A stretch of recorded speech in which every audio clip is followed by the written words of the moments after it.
Quería contarles que nuestro queridísimo patrocinador Piedra Santa está ahorita con un proyecto muy bonito que se llama Cuéntame tu cuento. Este proyecto básicamente lo que intenta es crear el hábito de escritura en niños.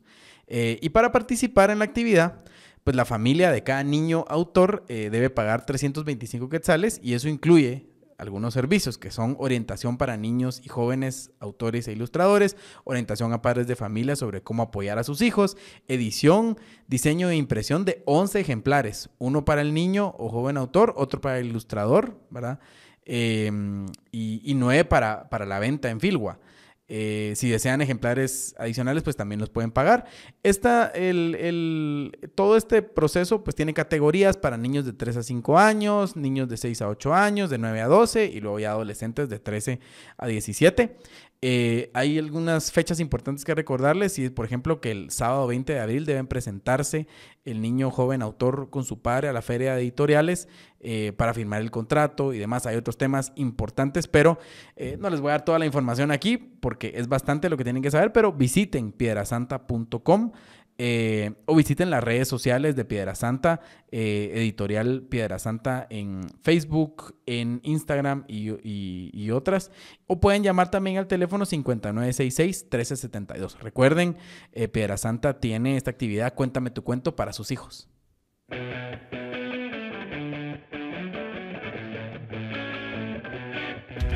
Hola, somos Tangente y bienvenidas. Ya estamos de vuelta con un episodio más. Hoy tenemos muchos temas de qué hablar, así que voy a entrar directo para no retrasarnos mucho. Les voy a presentar primero a quienes están ya aquí conmigo. Aquí está Douglas González. Douglas, ¿cómo estás? Bienvenido. Hola, mucho gusto. Ya bastante frecuente aquí en la casa. Sí, hombre, no, gracias por aceptar la invitación y por venir. Y está con nosotros Pavel Vega. Pavel, ¿cómo estás? Hola, muy bien, muchos saludos a la audiencia después de un año ya de Tangente. Felicidades también. Estamos ahí contentos porque fue un éxito la celebración. Sí, yo asistí, vos no. ¿Fuiste? Yo no pude ir, hombre, no tenía ahí un compromiso planificado, pero me cuentan que estuvo alegre y gracias a todas las personas que llegaron porque se llenó. Espero que hayan tomado para Ismar porque muchas personas estaban ahí. sí, ya había algo de...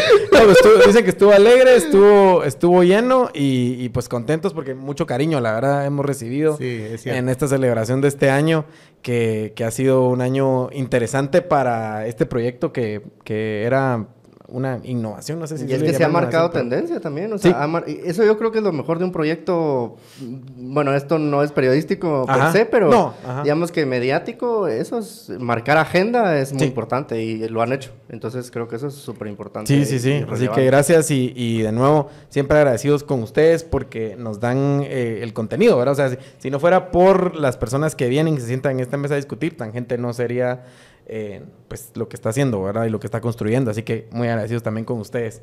Pavel, aprovecho, vos tenías una invitación que hacerle a nuestra audiencia, así que dale.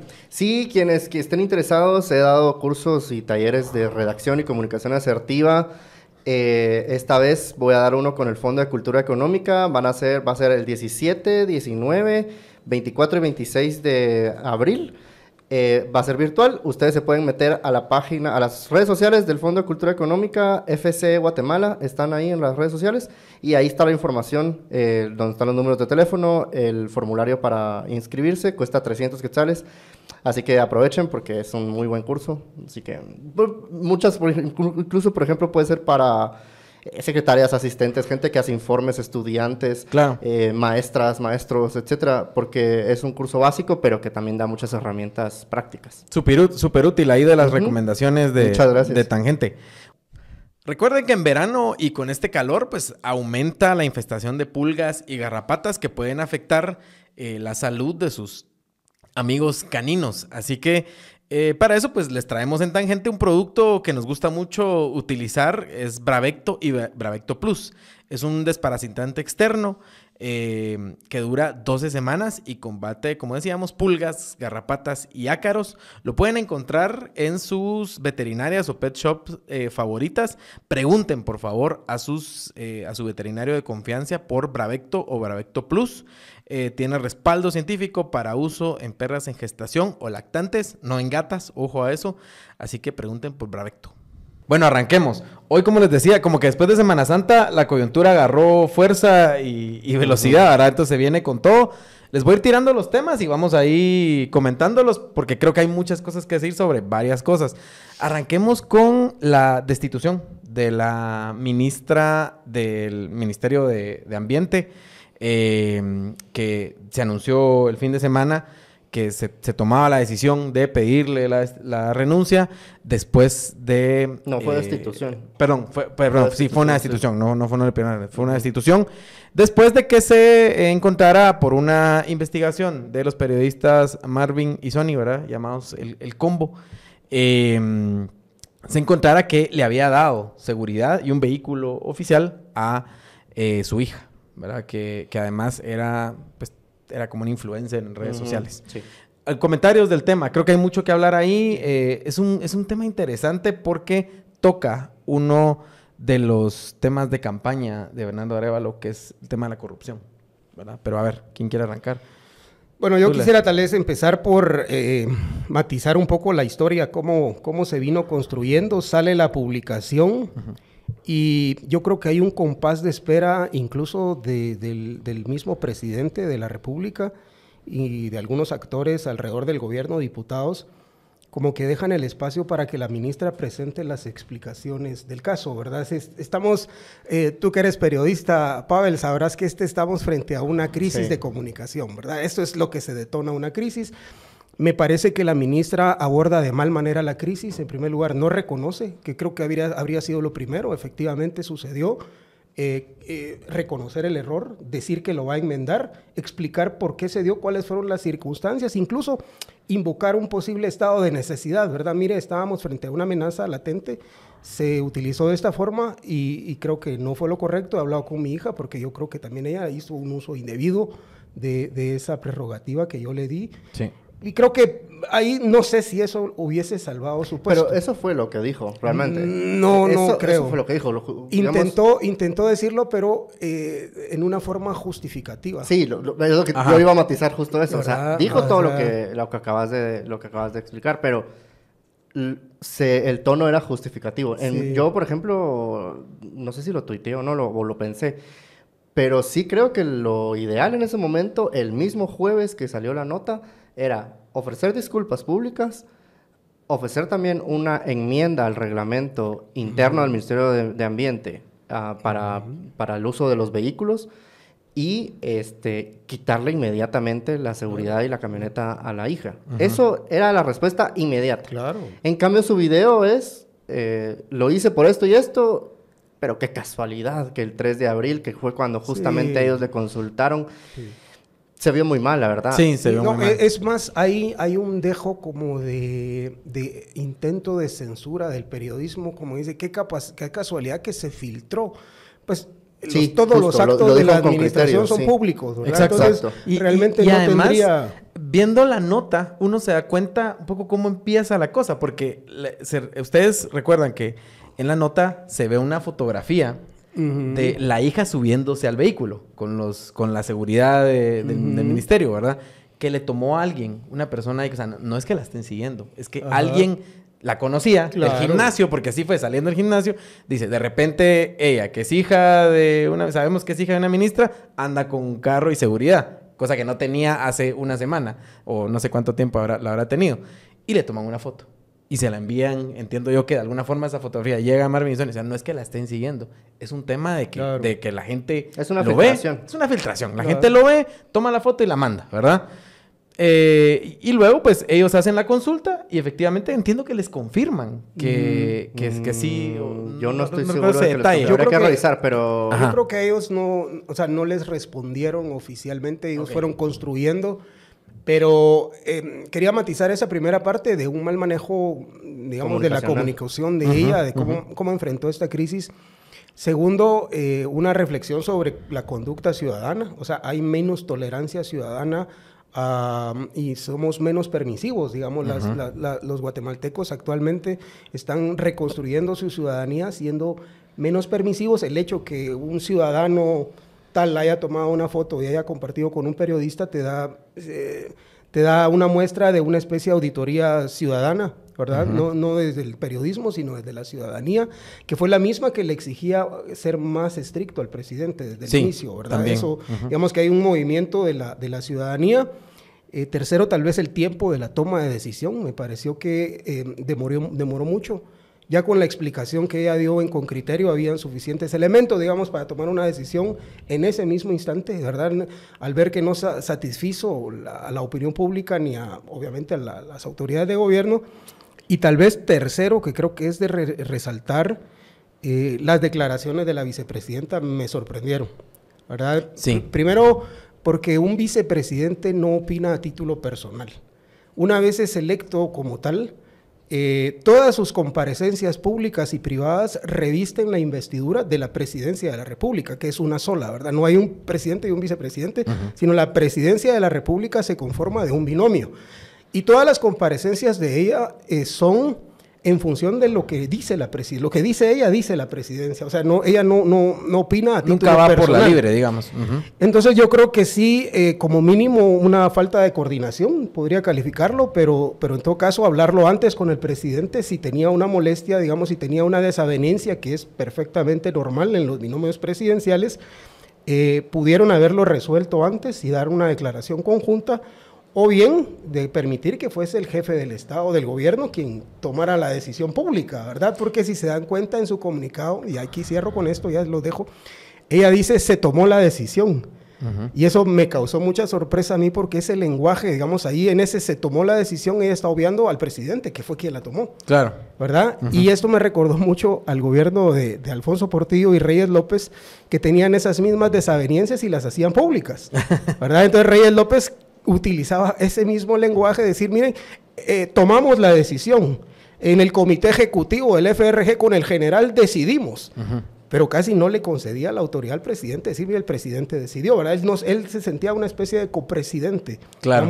Retomo ese paradigma, digamos, de alguien que ya se sintió copresidente, y el otro extremo sería alguien que se sintió, pero ni siquiera ministro, ¿verdad? Que tenemos ese paradigma también, pero ahí se las dejo como para que podamos marcar la cancha. Intuyo la respuesta, pero ¿ameritaba la destitución de la ministra? Yo sí creo, y lo dice pública mi opinión. Yo sí creo que incluso el viernes todavía lo dudé. Celebré y aplaudí la postura del presidente cuando el regaño público. El regaño público, sí. Porque dije, bueno, y ahorita voy a comentar sobre la prensa, sobre el papel de la prensa y esto, pero dije, sí, o sea, esto lo que hizo el presidente el viernes, después el domingo pues más contundente, pero el viernes dije yo, sí, es que esto es lo que necesitamos, o sea, esto significan los tiempos de cambio. Antes, recordemos el caso de Raúl Romero con las muchachas desnudas, la foto que sale en el periódico. El presidente Yamatei defendió a Raúl Romero. Sí. O sea, deja que lo destituya, lo defendió. Ni siquiera es como que lo vio, no, lo defendió. Y entonces ahora, pues podemos citar miles de casos durante varias administraciones, pero eso es lo que la gente estaba necesitando. Sin embargo, yo sí lo hice público, tal cual, lo publiqué. Me parecía bien la reacción del presidente, pero creo que necesitaba una sanción. O sea, la ministra ameritaba una sanción. No sé qué sanción, porque pues no soy administrador público, pero una sanción sí necesitaba. O sea, no era solo de ya te llamé la atención verbalmente y ya estuvo, y que se componga en el código de ética, y no, eso no es así. Entonces a mí sí me faltaba algo. Y entonces después dije, no, es que sí, o sea, es que eso no tiene que ser tolerable. En un gobierno que dice cero, no es vamos a ser menos tolerantes, no, es cero tolerancia a la corrupción, eso es un acto corrupto. No es una gran corrupción como lo que el gobierno denunció sobre las vacunas Sputnik, por ejemplo, que se me hace un caso súper importante, que es lo que deberíamos estar hablando hoy, y no sobre la ministra que utilizó mal los carros del ministerio. No es eso, pero sí es una incongruencia con el discurso de la campaña y de toda la administración. Incluso el viernes, el mismo ministro de Salud, que habló en Emisoras Unidas, estaba diciendo, no, es que en este gobierno tenemos cero tolerancia a la corrupción. Ahí fue cuando yo dije, no puede ser solo ¿por qué lo regaño? siguen diciendo? ¿Por qué lo siguen diciendo si realmente esto sí lo están tolerando? Y esto no es algo subjetivo, como por ejemplo podríamos hablar de los 30,000 de Daniel Hernández, de las hadas que, o sea, está permitido, pero es legítimo, pero no es ilegal, pero es que esto sí es abuso de autoridad. Exacto. Esto sí es un abuso de autoridad, es delictivo y es corrupto. Entonces, y hasta escandaloso, porque aparte la chava, la hija de la ministra, cínicamente se tomaba fotografías y videos con los vehículos y la seguridad. O sea, es un descaro. Y creo que ahí el presidente sí se tardó en tomar la decisión. Y entiendo que hubo presiones internas también. La vicepresidenta lo hizo público, pero entiendo que también hubo presiones internas, incluso también hubo públicas de algunos diputados y diputadas de Semilla. Sí lo hicieron público, en Twitter muchas y muchos alegaron, digamos que, por ejemplo, Marcela Blanco puso, es que ni siquiera los que estamos perseguidos tenemos seguridad. David Illescas, me acuerdo que también, varias personas de la bancada de Semilla y del partido en general publicaron en contra de esa corruptela, pues. Claro. Bueno, corruptela no, pues, pero de esa acción, de esa acción, ajá. Entonces creo que sí hubo mucho cisma dentro del partido, que eso no se puede tolerar. Y ayer domingo que la vicepresidenta hace público eso, justamente después, si no estoy mal, minutos después, es que se hace pública la decisión de la destitución. Yo creo que aunque fue tardío, creo que fue una decisión acertada. Nunca se había dado, yo platicaba ayer con un colega, hoy lo dijo Juan Luis Font con criterio, esto nunca había pasado. Nunca había pasado que un presidente destituyera a una ministra o ministro por un acto tal cual que sucediera así, escandaloso. Teníamos justificaciones, incluso persecución a la prensa por denunciar. Había renuncias, digamos, renuncias forcivoluntarias también, había renuncias per se, había... Por ejemplo, hoy recordé el caso de Roxana Sobenes, la ex ministra de Ambiente también en el periodo de Roxana Valdetti y Otto Pérez Molina, y que ella era consultora y benefició a su empresa consultora, y bueno, ya sabemos cómo se hacen esas cosas. Y recuerdo que Roxana Valdetti la llevaba mal, y ella públicamente dijo que ella debería dejar de beneficiar a sus empresas o a sus amigos, a las empresas de sus amigos, y no sé qué. O sea, ahí había una rencilla, ¿verdad? Entonces, claro, por eso ella se fue. O sea, no fue como que por la prensa, porque hubo una publicación del periódico.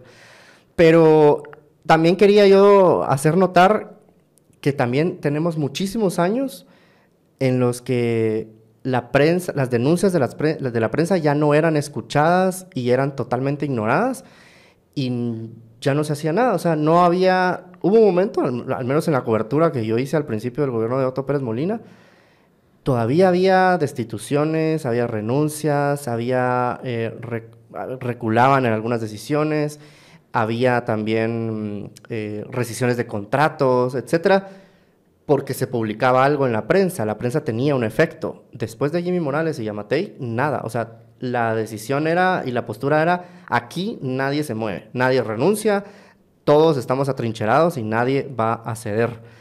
Y la prensa es el enemigo, ¿verdad? Y la prensa es el enemigo, claro, por eso la persecución y por eso hay 26 colegas fuera del país y muchos hemos sido perseguidos. Pero es la primera vez que sucede desde hace muchos años y a mí me dio mucha alegría, la verdad, que sucediera algo que la prensa denunció, y felicito a Marvin y a Sonia, a pesar de que yo públicamente los he criticado por su método y algunas cuestiones, y también se los digo personalmente.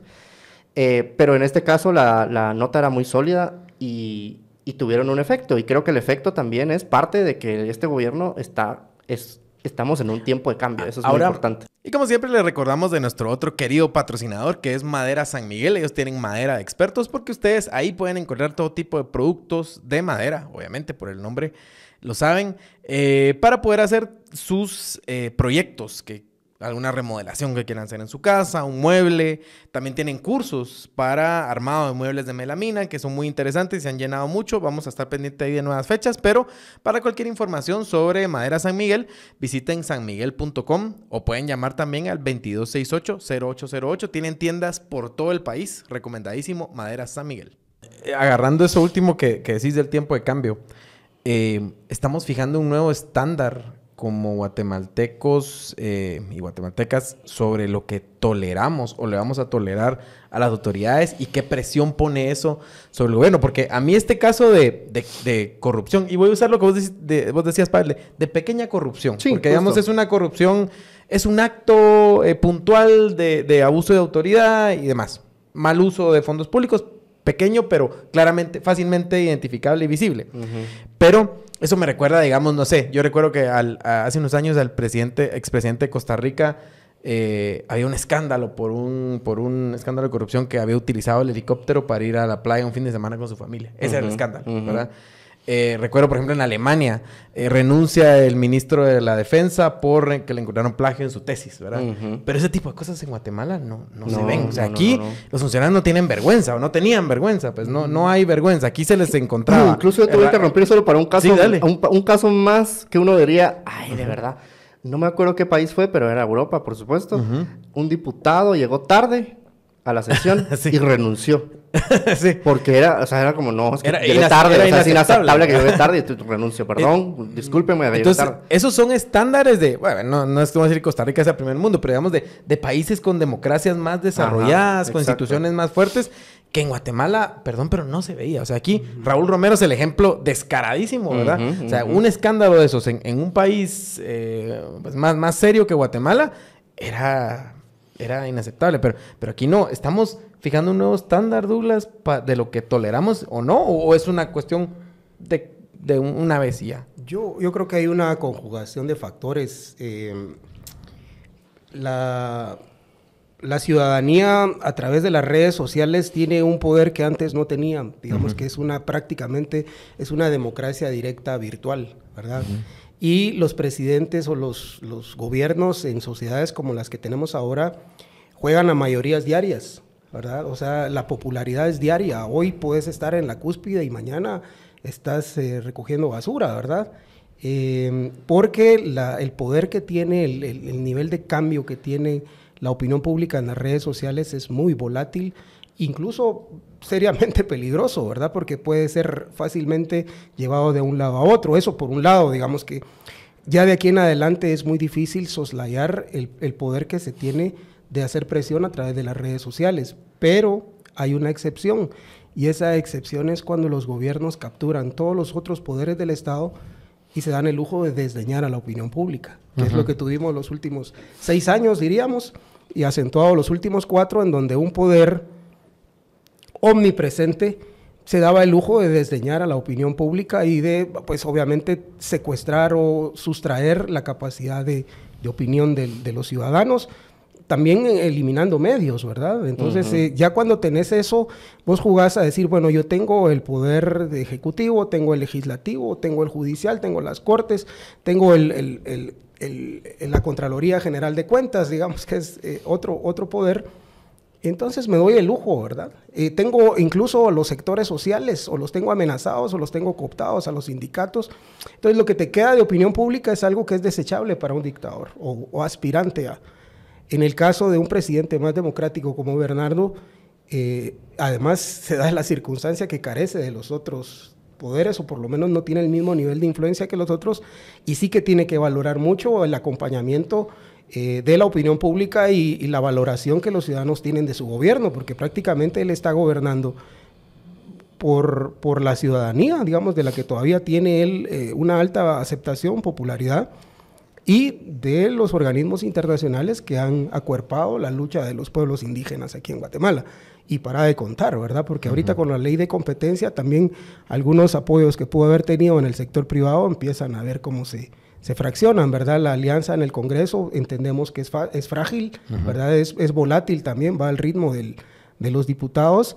Y para un presidente cuyo núcleo de apoyo es la sociedad, son los votantes, los ciudadanos, pues no es prácticamente imposible desdeñarlos, ¿verdad? Y eso creo que también debe ser un aprendizaje al interior del gobierno de quienes pensaban que podían desdeñar a la opinión pública en un gobierno. O sea, nunca se debe hacer por razones de principios y también por razones políticas, digamos, por idealismo y por pragmatismo. Pero es que en este gobierno es el que menos es factible desdeñar a la opinión pública, porque es uno de los pocos factores de apoyo que tiene actualmente el gobierno, y es a su vez con el que podría apuntalar cambios si se lo propusiera el presidente, digamos, convocando al pueblo, convocando a los 48 cantones, convocando a los movimientos sociales para que lo acuerpen en cualquiera de las iniciativas que quiera implementar. Así es que ese capital político y social que tiene el presidente lo tiene que cuidar, ¿verdad? Y los ministros también tienen que hacer una labor por ayudarle al presidente a acrecentar ese capital y no a debilitarlo, que fue el caso ahorita del MAR, ¿verdad? Entonces tal vez esa sería la combinación. Hay una ciudadanía con una conciencia creciente, pero también hay una necesidad pragmática del presidente de mantener ajustado su calibre y de interlocución y de aceptación con la población. Es indudable, ¿verdad? En un gobierno como el que tenemos ahorita. Va a haber oportunidad de tomarse a lo mejor 1 o 2 cervezas más con este calor, o de repente pues también tomarse un par de vinos, y le recomendamos que si van a ir a algún lugar donde van a tener que tomarse un par de cervezas, pues no tener, pues porque por el gusto de tomarse un par de cervezas, compartir con amigos, le recomendamos la pastillita de Parismart. Parismart es un protector hepático de venta en farmacias y Super 24 de todo el país.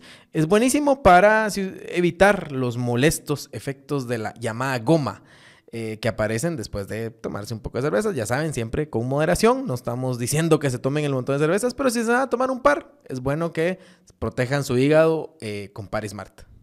Claro. Y tal vez ya para cerrar el tema, Pavel, pues digamos, Douglas decía, el presidente tiene que cuidar a la opinión pública, ¿verdad? Tiene que hacer la parte de su gobierno, pero eso también de cierta forma puede convertirse en un esclavo de la opinión pública y particularmente cierto segmento de la opinión pública en redes sociales que es muy vociferante y que a veces tiende a ser un poco radical también porque las redes empujan a eso a la gente a veces, ¿verdad? Entonces... Y también que puede ser una ilusión también lo de las redes sociales. Eso, que a lo mejor amplifica algo que no necesariamente está en todos lados, ¿verdad? Exactamente. Entonces... Se mete en un problema, digamos, Bernardo Arévalo, porque yo he visto gente, ojo que hay que decirlo, gente, no sé si más tirada como muy a la derecha, o sea, gente que siempre es crítica de Arévalo, o que ha sido muy contraria a Arévalo en estos meses, diciendo por qué se dio. O sea, como queriendo señalarlo de débil, ¿verdad? Y me parece que ese es un discurso bien retorcido en este punto porque es una trampa para Arévalo, ¿verdad? Claro. No cede y entonces está tolerando un acto de corrupción por pequeño que sea. Pero cede también está mal porque entonces se ve débil. Pablo, yo creo que sí, justamente. Yo creo que el presidente necesita... Bueno, el presidente y el gobierno en general. ¿Te acuerdas cuando hablábamos antes de que empezara el gobierno de esas quick wins que se necesitaban? Sí, me acuerdo. Eso no está sucediendo. Yo me acuerdo de escuchar a Raquel Zelaya, creo que en Emisoras Unidas, de poner un ejemplo específico de un logro que se puede palpar. Y es, por ejemplo, no sé si se necesita, pero ella fue un ejemplo así como muy evidente. Como mire, por ejemplo, en los primeros 3 meses el presidente debería de comprar 3,000 camas, no sé, para los hospitales. Ajá. Mejorar, digamos, esas camas que existen ahora. Eso es evidente, es necesario, es urgente, la gente lo ve bien. O sea, es una acción gubernamental efectiva y aparte es una comunicación, es un acto comunicativo efectivo. Porque se ve, se siente, se palpa, es tangible. Entonces la gente dice, o sea, hay cambio. Y es una acción, por ejemplo, lo de quitar las bardas alrededor del palacio, eso es una acción muy importante, muy simbólica. Hay acciones simbólicas que son importantes, que tiene que hacer el presidente. Yo, por ejemplo, le habría recomendado al presidente ayer que el gobierno lanzó el comunicado firmado por el secretario general. Yo le habría dicho, presidente, salga usted en un video. Y usted en el video va a decir lo que dijo en el tuit. Por esto y esto y esto no vamos a tolerar. La ministra está destituida, Y es un mensaje. La gente lo ve, lo oye. Necesita el presidente tener esa fuerza con la gente porque, como decía Douglas, la gente es quien lo puso ahí y quien lo defendió ahí. Para que esté ahí. o sea, hubo una resistencia el año pasado para que esté ahí. O sea, básicamente es una revolución lo que hubo el año pasado para que él esté ahí, sentado. Y entonces yo siento que porque él es muy institucionalista, él es muy así, es una persona como muy formal. Muy formal, y muy decente, muy ajedrecista, y es muy parsimonioso, siento yo. Y como que va a la estructura, a la profundidad, porque es sociólogo y porque es así, es su forma de ser, pero también debería de ceder un poco su personalidad y su identidad para darle contundencia a la gente, porque yo he visto que mucha gente defiende, ¿verdad? Mucha gente defiende en redes sociales, se ve, yo me meto a leer muchos comentarios para saber, para tomar la temperatura un poco de lo que más o menos se puede tomar, ¿verdad? Y la gente lo defiende. Pero ya en las últimas semanas he notado un cambio que también es muy evidente cuando son net centers y bots y todo eso, ¿verdad? Pero sí he notado un cambio en la dinámica de la gente en sí cuestionar, porque ya se está acercando a los 100 días, que esos 100 días es una cuestión que creo que fue Nixon el que la dijo, o un presidente estadounidense. Sí, se quedó y de grabado. ahí se quedó grabado para siempre. Pero la gente necesita ver esos cambios. Y yo creo que ahí es donde falla el gobierno, de no darle esa contundencia de imagen a la comunicación, a la gente, para que entienda que sí hay un cambio, porque sí hay cambios. Eso es lo que a mí me pone un poco molesto, porque pues uno que habla con las fuentes y así, con los funcionarios y todo, o sea, le cuentan a uno que están haciendo cosas y es que es difícil y que no sé cuánto, y uno sabe que hay cuestiones que están cambiando por dentro, pero no lo comunican.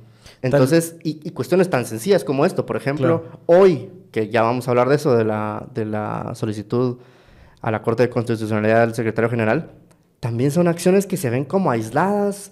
Lo de la denuncia contra las vacunas, sobre el caso de las vacunas Sputnik, son como aisladas y son como que no tienen la fuerza que se necesita. Ay, como que le falta fuerza a la comunicación. Entonces, por eso es que la gente tiene la percepción, porque al final es percepción. O sea, la percepción es lo que te hace eso que decía Douglas de estar bien o no con el presidente. Exacto. Y si el presidente no da una buena percepción, entonces la gente empieza a descreer, digamos. Si hubiera un manual del populista, no solo latinoamericano, sino que en cualquier... Hay cosas, digamos, interesantes. Usualmente son muy hábiles para comunicar. O sea, tienen una forma de decirle a la gente, de explicarle cosas complejas de forma muy sencilla. Y sus logros, digamos, en cualquier materia, los comunican muy bien, muy eficiente, muy rápido y muy ruidoso, ¿verdad? O sea, digamos... Y ahorita tenemos el ejemplo cercanísimo en El Salvador, ¿verdad? Que lo tenemos tan fresco, pero... Bukele creo que mandó a comprar camas, mandó a hacer la cárcel, o sea, todos esos que, digamos, no vamos a entrar al fondo de discusión de si son cambios o no, pero la comunicación, o sea, en materia de comunicación son efectivos, ¿verdad? O sea, le funcionan súper bien para mantener esa popularidad que él tiene, y no, a lo mejor, si hay algo hay que tomar de ese ejemplo, es el ejemplo de cómo comunicar esas cosas, ¿verdad? Porque estamos en una situación muy compleja. Y también, perdón Douglas, pero también hay que tomar decisiones más ágiles. Hay decisiones que se pudieron haber tomado rápido. Por ejemplo, la destitución de Francis Argueta. Eso se tuvo que haber hecho al día siguiente de que empezó el gobierno. Aunque no hubiera un sustituto. Que es otra cosa que también hacen estos populistas. Digamos, el famoso Bukele, los famosos tweets de Bukele de ministro, haga esto, ¿verdad? Exactamente. A ver, no queremos eso. Lo que querramos, pero le da a la gente una sensación de que se están haciendo cosas. Porque ¿sabes qué pasa? Pasa lo mismo con Milei, que de verdad yo puedo ser el más opositor de lo que está haciendo Milei. No estoy en nada de acuerdo con lo que está haciendo. Pero lo que sí está haciendo es que está cambiando las cosas. Para mal, pero está cambiando y está siendo efectivo en lo que él, en su discurso. A los primeros días empezó a mover y empezó a dar leyes, a tirar leyes al Congreso para que se las aprobaran, para modificar todo el Estado, porque él quiere reformar todo el Estado. Y lo está haciendo. Bukele lo mismo, o sea, desde los primeros días, desde que se fue a la ONU, ¿se acuerdan aquella selfie en la ONU, en la Asamblea de la ONU? Eso ya denota cambios en la forma de hacer política, y eso es lo que ofreció Arévalo. Douglas. Sí, lo que yo quería decir es que Mira, hay dos paradigmas tradicionales, digamos, para mostrar cambio. Que de hecho, dicho sea de paso, entre paréntesis, así se llama el juego. Por si no lo tenía claro alguno de los ministros, el juego se llama cambio. Y el ministro que no esté jugando a cambiar algo, que cada día que pase, se le pase el día sin haber cambiado algo, no está jugando bien el juego. Por eso es que la gente se desespera, por eso es que la gente no percibe, porque muchos de los ministros están intentando, y ahorita voy con esa parte que es el primer paradigma, que creo yo que es equivocado porque requiere más tiempo, es el paradigma de los logros. Exacto. Entonces, a mí me van a querer por los logros, pero la velocidad a la que se mueve la política ahora no es la misma de hace 10, 15 años, que te podían esperar un año para que tuvieras una carretera, 6 meses para un hospital. La gente quiere así, ¿verdad? Entonces, la velocidad te obliga a irte al otro paradigma que es carácter. Entonces, con el carácter construís imagen y acrecentás tu poder y los logros vienen después. En paralelo. O sea, porque si ustedes se dan cuenta, los primeros 6 meses de Bukele fueron pura doxa, pura casaca, doxa, ¿verdad? No episteme, pura doxa, casaca, pero efectiva, porque iba acrecentando su carácter. De hecho, es el mismo paradigma de Trump. O sea, el muro no llegó sino hasta el 3er año. Y ni siquiera lo terminó. Pero lo estaba... Pero en el imaginario él estaba construyendo el muro, ¿verdad? Acá lo que tenemos, y aquí sí quiero ser un poco más crítico, y creo yo que ese papel le corresponde a la Secretaría de Comunicación, es que tenemos ausencia de ambos, ¿verdad? Entonces no logran, digamos, definir la ruta, que para mí sería equivocada si la decidieran, la ruta de los logros. Por ahí escucho que quieren hacer el anuncio de los logros. No hay logros. Primero es el carácter. El carácter para que la gente entienda que esto verdaderamente, lo del cambio va en serio. Y construir una narrativa que es lo que va en medio, ya sea de uno o de otro. Pues en mi caso yo pensaría que es lo del carácter y no hay una narrativa, ¿verdad? Empezamos con la primavera, nadie habla de la primavera. Ahora he estado viendo que el gobierno de la República pone que nadie se quede atrás.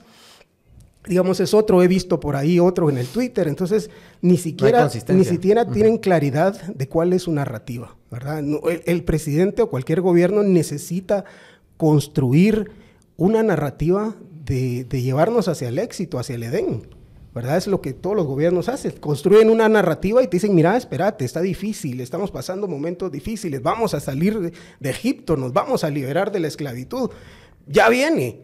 Pero nosotros no tenemos esa narrativa, digamos, y no se la ha podido construir la Secretaría de Comunicación al presidente, entonces estamos un poco atorados porque la primavera, digamos, es un concepto más popular que de gobierno, ¿verdad? Es increíble que el mismo gobierno, teniendo un asidero que construyó a lo largo, que viene desde 2015, por cierto, no lo ha aprovechado, ¿verdad? O sea, ya no habla ni siquiera el mismo gobierno de la primavera. Entonces yo creo que ahí hay ese debate, creo que lo deberían de estar teniendo, es si nos vamos por logros, ¿qué logros tenemos? Yo la verdad podría contar pocos, pero sí veo cambios en carácter, ¿verdad? Y creo que cada ministro debería ponerse a la tarea de anunciar cada día que pasa por qué es diferente, porque la gente necesita entender que esto verdaderamente es un cambio.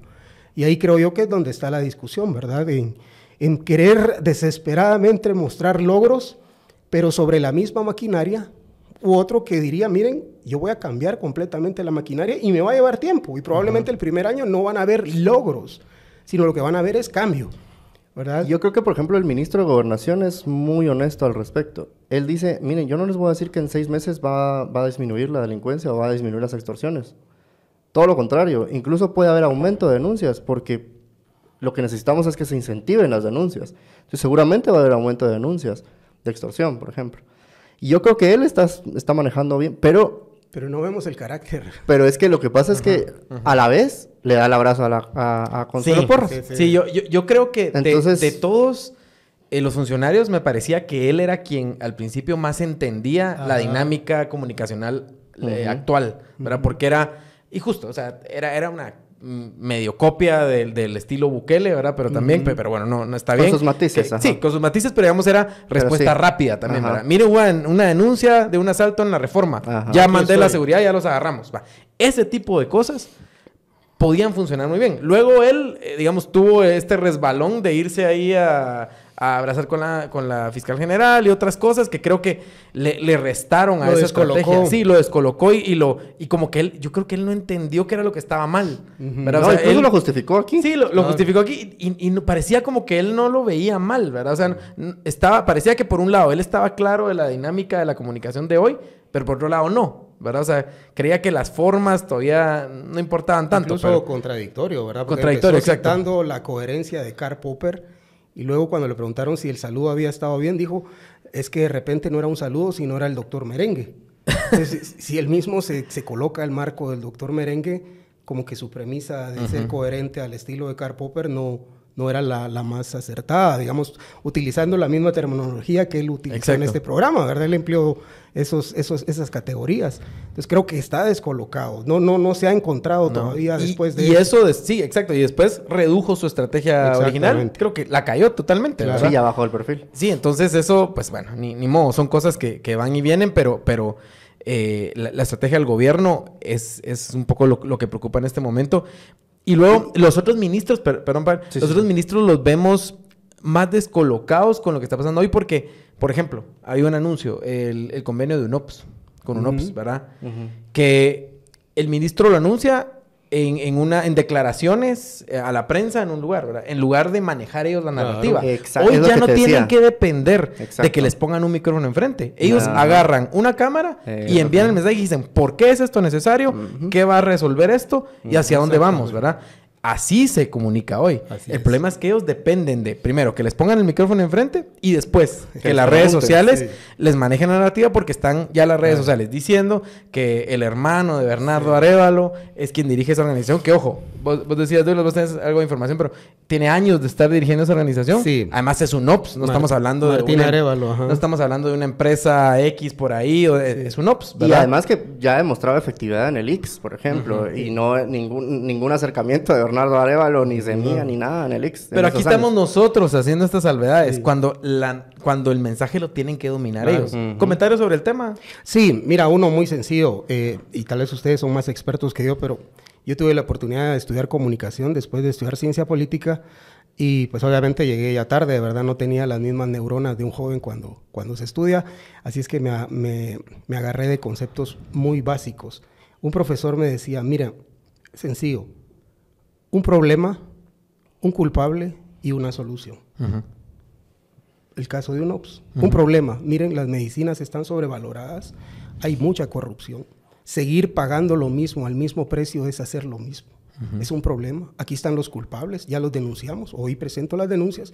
Y voy a corregir esto de esta forma.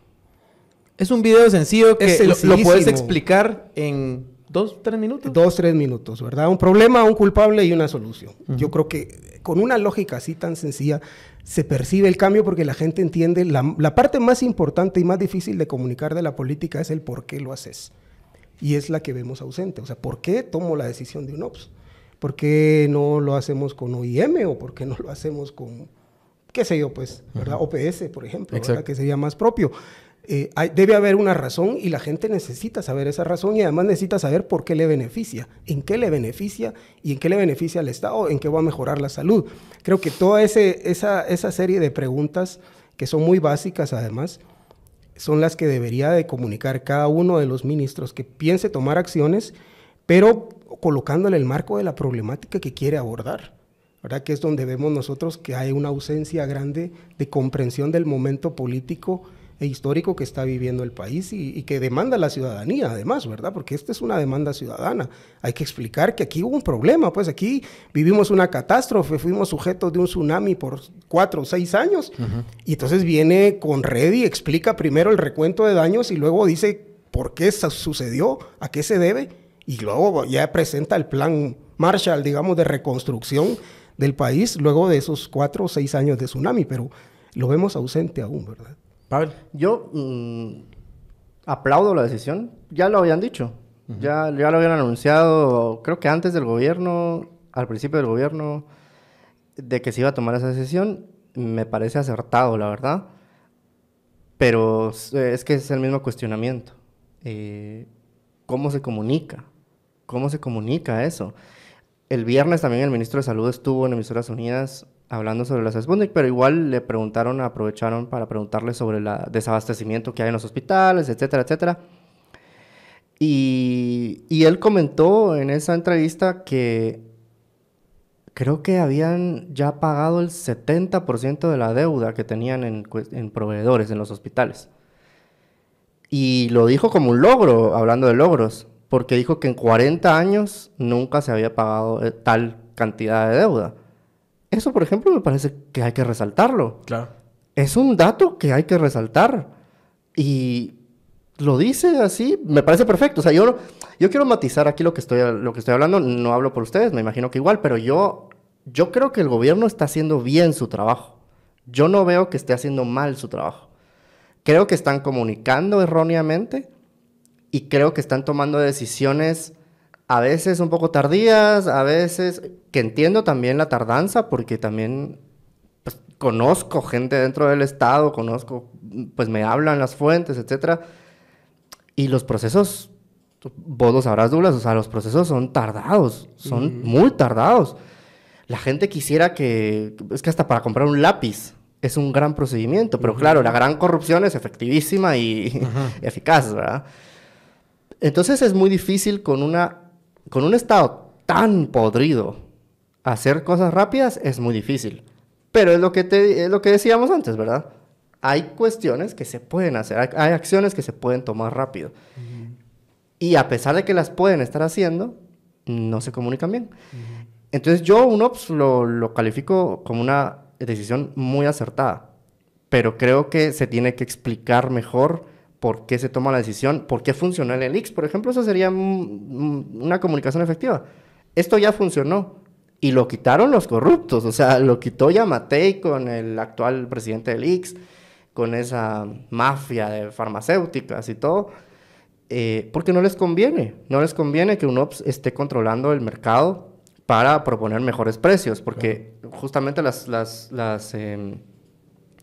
los porcentajes lo dicen, o sea, se bajó un montón el porcentaje en la compra de medicamentos por tener UNOPS.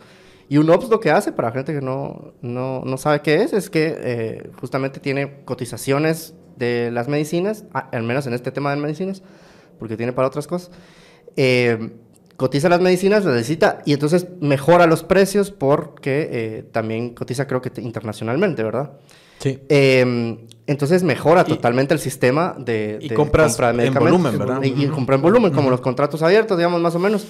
Pero lo que hace es que abarata la compra estatal de medicamentos. No abarata, tal vez, no repercute en la compra cotidiana individual de medicamentos. Es la compra del IX, en este caso del Ministerio de Salud.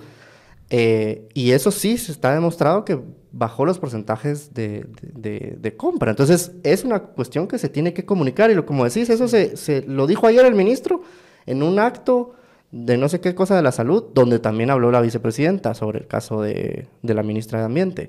Pero habló porque le preguntaron. Sí, se le sale ahí Pero y además, pierde, tal vez ¿verdad? agregar algo, y es que creo que hace falta un enfoque sistémico, ¿verdad? Es decir, un gobierno no es un ministro. No es... o sea, tenemos la tradición de ver a los ministerios como una especie de reino feudal, ¿verdad? En donde cada ministro es un señor feudal que es dueño de su territorio. Es que eso, realmente, ¿verdad? Eso es lo que ha pasado en los últimos 12 años. Pero parte del cambio también es mostrar que hay un enfoque sistémico y decir, miren, este es el problema, las medicinas se compran demasiado caras, hay corrupción, hay desabastecimiento, son poco ágiles. Yo me tardaría un año en levantar eventos y dejaría los hospitales sin eventos. Con esto me voy a tardar 3 meses, voy a reducir en tanto el costo de la medicina, pero además, ya sea voy a través de la ley de competencia o a través de incluso eliminación del registro de medicamentos, hacer más competitivo el mercado. Para que ya no tengamos... amarrar exactamente, las distintas pues políticas. ese ya es un enfoque sistémico, digamos. Y además, ¿quién es el la ley de vocero de eso? competencia. Porque podría ser el mismo presidente. El mismo presidente, por supuesto. Lo mismo, con el ministro de Salud al lado. Lo mismo extensible al sistema de contratación de obra pública. Miren, aquí están estos... Puse unos banners aquí en esta chatarra, pero digamos, tómese una aspirina, ¿verdad? O sea, tiene un tumor, entonces tómese 2 aspirinas para que se le quite el dolor. No, hay un enfoque sistémico de decir, mire, y ya enviamos la ley de infraestructura que mandó el sector privado no nos parece por esto y esto, pero le hemos hecho modificaciones y le hemos pedido, yo me reuní con la Comisión de Comunicaciones del Congreso y pedimos estas reformas para tener más modalidades de contratación e incluso el mismo UNOPS podría fungir en esta misma, digamos, como derivación o tercerización de los servicios públicos mientras se hace la reforma profunda de la contratación de obra pública. Es decir, esas son las cosas, las expectativas que se tienen de un gobierno como este, porque además tenemos que pensar, y por nuestra tradición autoritaria que tenemos, que esto es como el eclipse, ¿verdad? Lo vamos a ver en 40 años y si no logramos hacer cambios profundos ahorita, nos vamos a perder la oportunidad y esta oportunidad la vamos a llorar como los revolucionarios del 44-54 que pasaron 3 generaciones llorando la posibilidad de profundizar cambios, ¿verdad? Yo creo que ese tal vez es la parte en donde debemos ser un poco más exigentes con los ministros para que ellos tengan una lectura histórica de en qué momento está el país y cuál es la gran demanda y la gran misión que ellos tienen sobre sus hombros, ¿verdad? No es sobrellevar una cartera y medio arreglar y paliar algunas cosas, sino esperaríamos transformaciones por lo menos en los temas más álgidos que más le duelen y más golpean a la sociedad. Y lo otro también es hacer notar que aquí es una crítica al gobierno y por supuesto que hay que hacerle y hay que exigirle, pero también hay que recordar que está la CC, está el Ministerio Público, está la Corte Suprema de Justicia, que están del lado de que siempre han estado en estos últimos 12 años. Pero además está el Congreso, que el Congreso está dividido en muchas facciones, que se está recomponiendo incluso cada 2 semanas o por ahí, y que la coalición oficialista tiene también fisuras en algunos temas, y que parte de la coalición oficialista también está extorsionando al gobierno. Por ejemplo, lo de las gobernaciones molestó mucho a la parte de la coalición, también lo de algunas direcciones, algunos nombramientos, hay diputados que están exigiendo, por ejemplo, que se nombre directores en hospitales, etcétera, ¿verdad? Entonces, yo pensé también la semana pasada, es que ni siquiera los aliados del gobierno en el Congreso están ayudando tanto. O sea, no es una alianza como la que veíamos tan cuadrada, tan firme, como la que veíamos el año pasado. Digamos, durante los últimos 4 años de gobierno, los 4 años de gobierno de Yamatei. Es una alianza que estaba unida y asentada y homogénea y no dudaban. Aquí no es la misma dinámica. Ahora yo diría ahí por eso, y tal vez te la tiro ahorita, pero solo un comentario antes. Sí, la alianza de Yamatei parecía ser muy dura, digamos, o granítica, pero era porque Yamatei les daba algo. Sí. ¿Verdad? Y ese algo era dinero. Y les daba y también Bastante. Los amenazaba. Los amenazaba y les daba. O sea, era palo y premio, ¿verdad? En este caso, estamos claros que el gobierno de Arévalo no va a hacer eso, ¿verdad? Pero sí puede darles algo. Digamos, en el sentido de... Porque la política es así, ¿verdad? Y si nos vamos más al área del realismo político, hay concesiones, ¿verdad? Claro. Douglas, no sé qué piensas del tema. Bueno, mira, las sociedades más desarrolladas esto es perfectamente normal, digamos. En Europa no se elige a un primer ministro si no logra una coalición dentro del Congreso, y esa coalición implica que varios de los diputados van a ser sus ministros, ¿verdad? Tan abierto como eso. Hay compromisos que se adquieren. O sea, no solo compromisos, sino que es un cogobierno. Porque sí, por ejemplo, en España eso ha pasado. En todos los lugares donde hay un régimen parlamentario. Porque si no se llega a una mayoría, que cada vez están más fragmentadas las sociedades y ya no hay partidos hegemónicos históricos, sino que son pedazos, digamos, de la sociedad, lo que cada uno recoge. Los regímenes parlamentarios tienden cada vez a negociar, ¿verdad? Así son las democracias occidentales.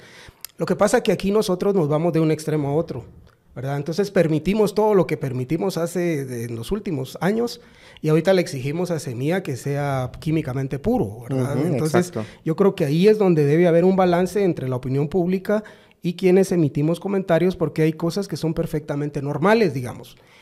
les voy a poner un ejemplo. Les pongo un ejemplo en el Petén, por ejemplo, que donde Semilla no tenía ni siquiera, o tuvo un par de candidatos. Probablemente hacer una negociación completamente abierta con un grupo de diputados y decir, miren, nosotros hemos tomado la decisión que la propuesta que viene de estos diputados, porque ellos forman parte de la coalición, se presentan públicamente juntos, y eso debería ser perfectamente entendible si se explica, pero además se explica el para qué, ¿verdad? Por ejemplo, si el presidente manda una especie de ómnibus como la que mandó Milei, dice, miren, esta es mi apuesta de reforma de país. Y eso le cuesta unas gobernaciones, la verdad. Que vale la pena. Ni siquiera estaríamos discutiendo las gobernaciones, sino el ómnibus del presidente, ¿verdad? Yo creo que aquí también, y vuelvo a la crítica, tal vez sobre el papel que juega comunicación social, porque no le están permitiendo al presidente que sea él quien fije la agenda, sino que la agenda se la están fijando desde afuera.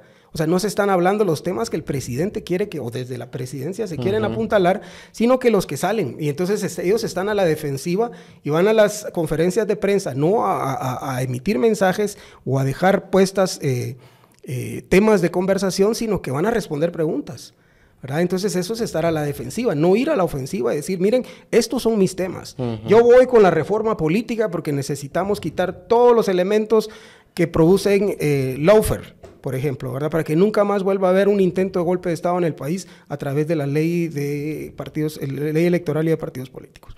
Ese es un tema de conversación, ¿verdad? El otro sería, miren, voy con la ley de competencia porque necesito hacer esto, esto y esto, pero no vemos un apadrinamiento desde el más alto nivel, digamos, que diga el presidente, estas son las leyes por las que yo me la juego, y obviamente eso implicaría en el camino hacer algunas concesiones, pero si en 6 meses, un año tenemos esas leyes, todo lo demás sería menor, ¿verdad? Igual estamos teniendo el desgaste de gratis. Sí, porque tampoco es que, digamos, que la idea de poner a los gobernadores haya sido para poner ahí a toda la plana de Semilla y tener ahí, digamos, aquellos gobernadores que van a servir como sus superhéroes, sino que al final hay cuestionamientos también alrededor de algunos gobernadores. Ahí se coló gente que a lo mejor viene de Vamos o no sé dónde y no hubo nada a cambio. Y entonces, hay decisiones que se entienden, pero perfectamente y que son políticamente entendibles, como que, por ejemplo, el presidente hubiera dicho, miren, yo quiero de gobernador a Pacheco en Totonicapán. Claro. Decisión del presidente, una decisión política. Porque es una concesión para los cantones que estuvieron... O sea, hasta ser así de explícito y de claro, ser explícito. Ellos lucharon por la democracia y para que este gobierno subsistiera y merecen ser parte de este gobierno. Pero no pasó eso, entonces pareciera que el gobierno termina siempre perdiendo. Ajá. ¿Vale? Sí, yo creo que justo también lo tuiteé hace unos días que me parece que los resbalones que ha tenido este gobierno no tiene ni 3 meses el gobierno de haber tomado posesión. También es una evaluación crítica, pero pues primaria, digamos, no son ni 3 meses. Pero creo que los resbalones que ha tenido este gobierno son tan paupérrimos, pero han causado tanto ruido. Por esto que decimos de las expectativas, de la esperanza, de la congruencia, de la ética que han mostrado las personas que han estado en Semilla. Creo que esa imagen de pulcritud también hace que uno diga, bueno, pero por ejemplo, un sacerdote, ¿va? Digamos, no los estoy comparando con sacerdotes, pero digamos, es una analogía. Un sacerdote no se espera que se echen los tragos. Tan sencillo como eso, digamos, que sea soez, digamos, por ejemplo. Pero puede serlo, pues, o sea, no le quita lo buena persona o lo que querrás o lo íntegro o lo que sea. Eso es y ya. Sí. Por ejemplo. Pero mira, lo que no puede soportar es que sea violador, por ejemplo. Sí, mira, yo lo que quería era como apuntar ahorita tenemos una especie de conversación mixta en las redes sociales y en general en la sociedad, ¿verdad? En los medios informativos. Y una es por las expectativas, otra es por lo que efectivamente está sucediendo, que aquí quiero rescatar tal vez la figura del presidente. Creo que efectivamente el hecho que al mando de la casa presidencial y del gobierno haya una persona honesta, decente, coherente, incluso elegante, profesional, eso es un cambio democrático. Eso es un cambio sustancial, ¿verdad? Sí. O sea, no teníamos eso en los últimos no sé cuántos años, voy a contar ahorita, pero por lo menos el contraste con lo inmediato es avasallante.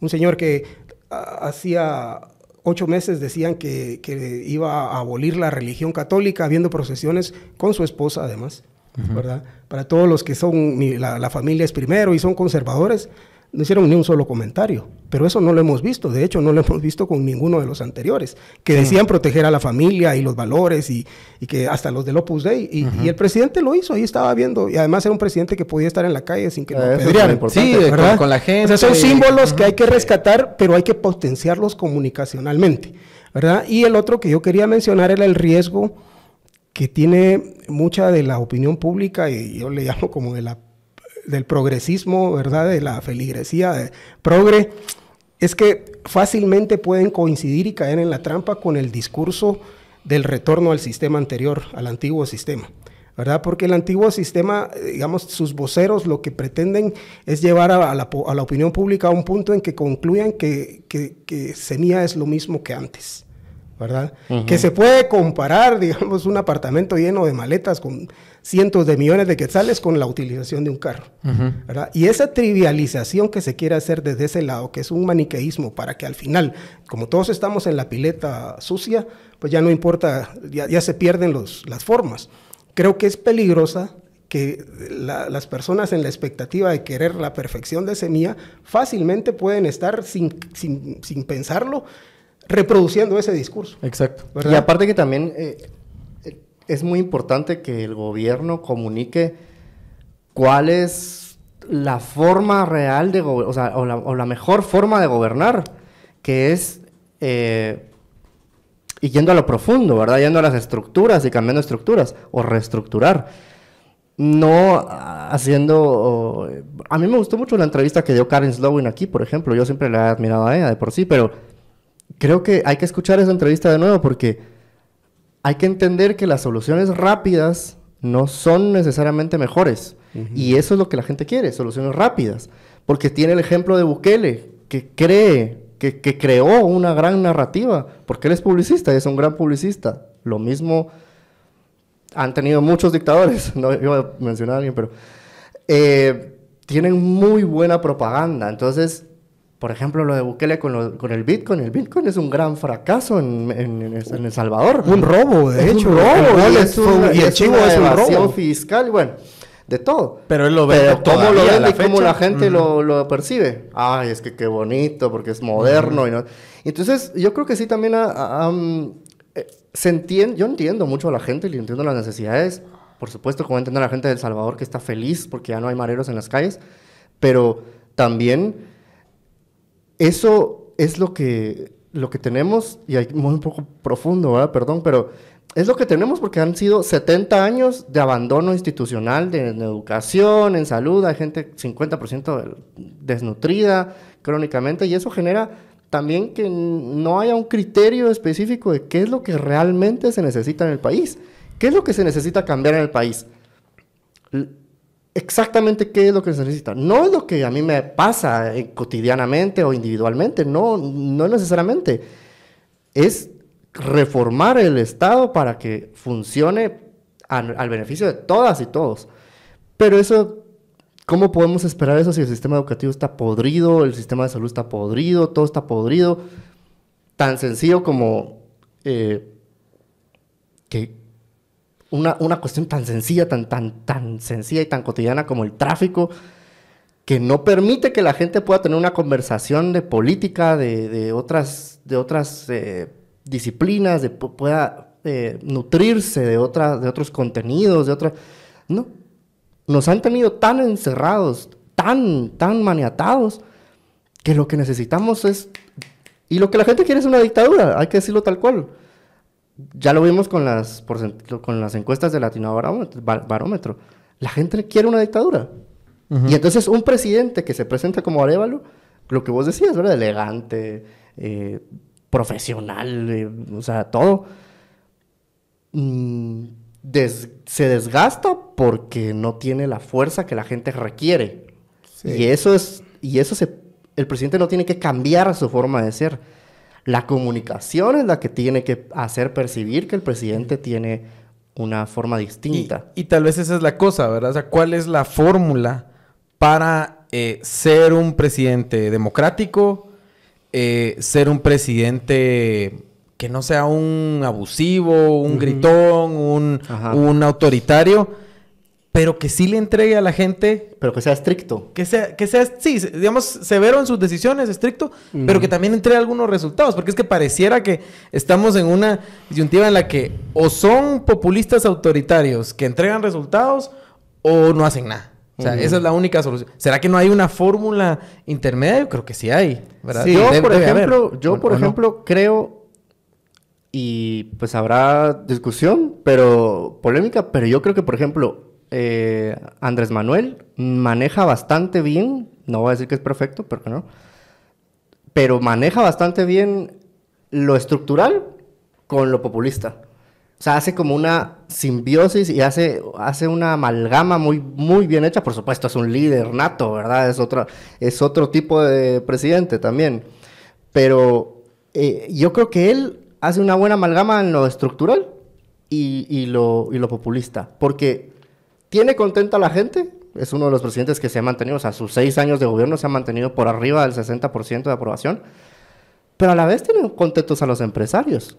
Sí, solo hay que agregar ahí que digamos el control institucional que tiene AMLO, Bernardo no lo tiene, ¿verdad? O sea, no, Bernardo está bajo asedio. No estoy equiparando. O sea, este es un gobierno que está bajo asedio institucional. No, por eso te digo, no, yo no estoy equiparando a Bernardo con yo comprendo. Pero sí digo que es un ejemplo, solo permíteme. Ajá. Sí digo que es un ejemplo de esa amalgama que sí lo que preguntaba Luis Miguel. O sea, hay una fórmula que se puede.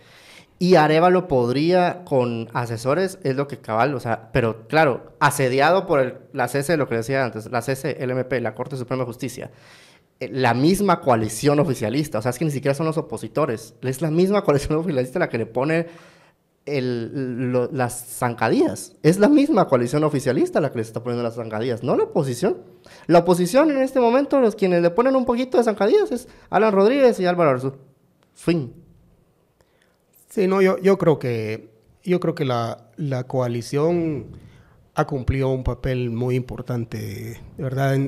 Sería un desbalance tremendo que el presidente no hubiera tenido ni siquiera el Congreso. Y la comprensión que se debe hacer de parte del gobierno es que el Congreso lo tuvo porque tenía la población. Entonces, que a partir de su romance con la población, él puede edificar más poder y construir más capital político. Pero también a la inversa, ¿verdad? O sea, el erosionar, por eso es que los net center, por eso es que vos mirás esos torpedeos para minarle, socavarle el apoyo popular al presidente, porque saben que en términos de la guerra ese es su centro de gravedad, sí. ¿Verdad? O sea, el presidente se sostiene por la aceptación de la población que sigue viendo en él un cambio. Y mientras el presidente más se acerca a ese cambio que la gente quiere, la gente va a estar más con él. ¿Verdad? Es como interpretar, uno canta y el otro toca los instrumentos. Entonces van de la mano. Y el Congreso de la República, que responde a ese incentivo de que si él tiene a la población, no me voy a pelear con él, entonces va a tener también la coalición y eventualmente puede hacer que algunos de los actores blandos dentro de las instituciones que están en contra de él se puedan ir modificando, digamos, su postura y que la elección de Cortes le sea más beneficiosa en octubre. ¿Verdad? O antes de octubre, que va a ser. Yo creo que ese es como el ABC del presidente. Y ahora lo que tiene que hacer es buscar otras cosas que le ayuden a mantener la coalición, porque el apoyo popular también es fugaz. Exactamente. ¿Verdad? O tiene altibajos o solo va para abajo, porque esa es la otra, ¿verdad? O sea, nadie sale del poder tan popular como entró. Solo Bukele, creo, pero de ahí nadie... No. O sea, no hay otro caso, creo yo, de un presidente que entre tan popular como entró. O sea, siempre hay una merma del apoyo popular. Y la cosa es mantener esa coalición para poder gobernar. Porque si no, la coalición en 3 años le va a estar, o 2 años y medio, le va a estar... Además, darle un propósito a la coalición. O sea, yo tengo una coalición en el Congreso, pero no es solo una coalición que es un corcho para que no pase un antejuicio, sino proactivamente me va a servir para este paquete institucional de leyes, de cambios, porque lo necesita el país. Yo creo que esa es tal vez la exigencia mayor, que esta coalición no solamente debe servir para que no molesten al presidente, digamos, que esa es una aspiración muy baja. Si se va a tener una conversación con este grupo parlamentario, debe ser en aras de un proyecto político institucional de mayor calado. Pero es que no se puede con una política así, con políticos y políticas así, no se puede. Sí, claro que se puede. No se puede. Sí, claro. Con esta coalición que tenemos ahorita, con estos diputados que tenemos ahorita. Sí. Yo creo que mira, estos diputados fueron los que permitieron que no hubiera golpe de Estado. Y eso sucede porque los diputados, cualquier actor político, cambia si los incentivos cambian. Sí, pero ahí el incentivo también, hay que decirlo, fue la Embajada de Estados Unidos. Bueno, ahí no hay que irnos muy lejos. Bueno, sigue estando vigente ese incentivo. O sea, es que yo creo que hay... los actores políticos modifican su postura en relación a incentivos. Yo creo que aquí hay un esfuerzo de liderazgo que debe venir desde el Ejecutivo. También mayor cintura de parte de la misma bancada. Yo rescato mucho el papel que ha estado jugando José Carlos Sanabria. Me parece que él es un interlocutor mucho más discreto para algunos actores que me lo han dicho, mucho más confiable, ¿verdad? Que genera, digamos, menos anticuerpos dentro de la clase política que está ahí metida, y que él puede ser articulador de cambios que puedan implementar el presidente. O sea, es más, no lo vamos a saber si son reticentes al cambio hasta que no se les presente la posibilidad, pero hasta ahorita, y eso hay que decirlo, ni siquiera la solicitud supuesta que tenía el ministro de Finanzas, Jonathan Mencos, ha llegado al Congreso.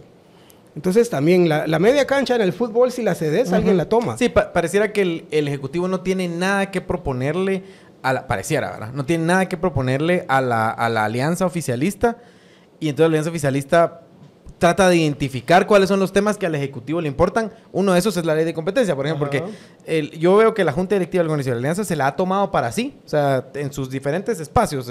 La UNE con Adín Maldonado e Inés Castillo, el presidente del Congreso, vos, digamos, se han tomado para sí el tema de la competencia, pero no necesariamente porque sea la agenda que les está marcando el Ejecutivo, sino que ellos interpretan que eso quiere el Ejecutivo y por ahí van. Y de hecho no es la iniciativa del Ejecutivo, o sea, no es, exacto, porque no es ni siquiera la iniciativa. Hay, ajá.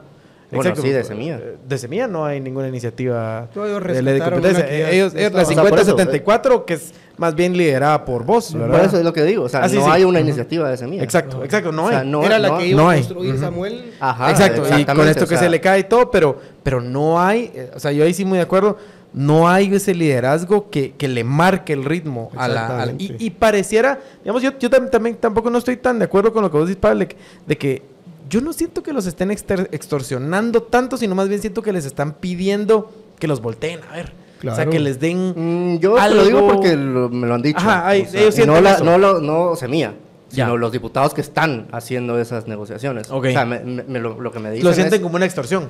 No, lo que me dicen los diputados que están pidiendo es que el presidente no nos dio esto. Claro. Y hay cuestiones en que yo diría, bueno, esto es lícito, digamos, lo que hablamos de las negociaciones. Que se pueden dar y cosas que no. Claro. Pero lo que están pidiendo no está bien, digamos. Claro. O sea, ahí es donde yo digo, están extorsionando. Pero es que en medio de eso, a ver, vamos al pragmatismo. El presidente ahorita tiene el 99% de los cargos nombrados por Vamos. Es una realidad, es un dato, incluidos gobernadores, incluidos directores departamentales, sectoriales de salud, del MAGA, etcétera. Vienen de gobiernos anteriores. Entonces el costo de mantenerlos, o sea, los mantiene y su beneficio es cero. Más bien es crítica porque en el departamento dice, nada ha cambiado, miren, ahí sigue ahí el hermano del diputado. Costo con la opinión pública. Versus hacer una negociación con los diputados distritales, sobre todo, que son los que quieren tener acceso a esas posiciones, pero para algo, ¿verdad? Para algo. Y la otra es que la negociación no tiene que ser, no me manden al más chuco, ¿verdad? Claro. O sea, mándenme... Claro. No, o lo pongo y si al mes me resulta como la ministra, lo he hecho. Y se acabó el problema, pues, ¿no? O sea, tampoco es un matrimonio para toda la vida, ¿verdad? Sino que vamos caminando de la mano, da un paso vos y doy un paso yo. Pero se requiere, digamos, de una dosis de pragmatismo en aras de alcanzar algo. Porque de lo contrario nos vamos a quedar entre el idealismo de no queremos que sea así, pero la falta de resultados también va a premiar. Va a haber una conclusión ya para ir cerrando, que el tiempo hombre. se nos... Ya está, aquí el tiempo vuela, pero los dejo invitados para que vengamos en otra Y digamos, ya se viene pronto el análisis de los 100 días, que ya Pavel decía que es pura... Pero yo creo que es interesante porque sí va a haber algún acto. Es muy poco, pero yo creo que tal vez habría que entenderlo como, a ver, 100 días no es para presentar resultados. Es para presentar qué rumbo llevo es que el gobierno o para dónde sí planificó lo ve en esa... logros para los 100 días. Que eso está jodido. Y eso sí está jodido. Sí. Estoy de acuerdo con vos, porque... Si no, pues sí, yo no habría puesto 100 días. No, y además, ¿qué te da tiempo de hacer en 100 días? No, Yo tal vez sería hacerle un reframing y decir, miren, en 100 días hice este diagnóstico y para allá voy. O sea, en lugar de presentarte, ya hice estas cosas, es decirte, mi rumbo es este, como para darle... Porque si te da, digamos, hay una idea en los medios, en la opinión pública, de que 100 días pasa algo. Entonces dicen, yo no les voy a presentar logros ahorita, les voy a presentar... En salud voy a hacer esto, en educación voy a hacer esto, en comunicaciones voy a hacer esto, o sea, como que te dé una oportunidad de poner temas sobre la mesa. A lo mejor haciendo ese reframing puedes hacer algo. Estoy totalmente de acuerdo. El problema es que ellos se no lo van a hacer. El problema es que se comprometió el gobierno a hacer algo, o sea, hay una presentación de los 100 días, o sea, de lo que se iba a lograr en 100 días. Entonces, ahí sí está complicado porque ya se comprometió. O sea, si lo hubiera dicho... No, es que no lo hubiera dicho. O sea, ¿para qué? Porque ya se comprometió. En 100 días vamos a lograr tal. A ver si yo no me acuerdo cuáles son los logros que iban a presentar. Pero creo que todavía hay tiempo para mejorar ese aspecto que hemos hablado, de lo que se ha tratado básicamente el programa, de la comunicación, de la negociación también. Estoy totalmente de acuerdo con Douglas, de que hay que ser pragmáticos también. En algunos casos, en otros, pues también hay que ser... Sí, hay que medir ese pragmatismo, porque ese pragmatismo que puede llevar que no se convierta en un costo para el presidente que no puede asumir totalmente, exactamente. Entonces, por ejemplo, el pragmatismo lo podríamos analizar de que él quería dejar a la ministra, por ejemplo. Eso es pragmatismo, porque dice, bueno, sí, es una cosa menor, la puedo tolerar, porque el desgaste de... Pero no había ganancia ahí. No estoy diciendo eso. Solo estoy diciendo que es un desgaste. Habría sido... Tal vez esa fue la opinión, digo. Inicial. De que el desgaste también pudo ser... o sea, ya no llevo ni 3 meses y ya una ministra fuera. Para mí eso no... sí, porque estuvo también la de... Pero eso energía. Ese fue muy rápido, sí. Pero, digamos, en ese sentido... Pudo ser pragmático el presidente. Decir, no voy a... Al menos a los 6 meses, ¿verdad? Pero ahorita no. Pero no lo hizo. Y esos son los casos en los que tienen que evaluar el pragmatismo y las mejores decisiones. Y creo que la decisión la tomaron muy bien. La gente la aplaudió. O sea, creo que la gente la está aplaudiendo con algunos matices, por supuesto. Pero creo que está bien. Douglas, una conclusión para ir cerrando. No, mira, rescatar el hecho que la población está activa, está vigilante, está atenta. Ha cambiado la forma, la comunicación ahora es muy veloz. Y que la gente, sobre todo la gente muy cercana, digamos, vamos a hablar de núcleo duro, de apoyo al gobierno, tampoco está dispuesto a dar un cheque en blanco, sino que van a ser críticos, y eso creo que le hace bien a todo gobierno, ¿verdad? Y tal vez un llamado de tener una escucha más activa de cómo la ciudadanía se está moviendo de parte del gobierno. Gracias. Bueno, Douglas y Pavel, muchas gracias siempre por aceptar la invitación y ya les digo, están invitados para cuando a ver qué presenta el gobierno en los 100 días y hablamos de eso para analizar un poco si fue de logros o fue de fijar un rumbo, ¿verdad? Yo esperaría más lo segundo, pero no sé. Yo creo que por lo que dice Pavel, ellos ya se comprometieron a dar logros y a ver qué dan. Yo creo que el gobierno va bien, pero tienen que hacer un esfuerzo mayor en comunicación. Si la gente necesita... Qué alegre que hablamos de comunicación. Yo creo que se pone alegre. Muchas gracias. Pero bueno, gracias y con ustedes volvemos mañana para más Tangente. Adiós.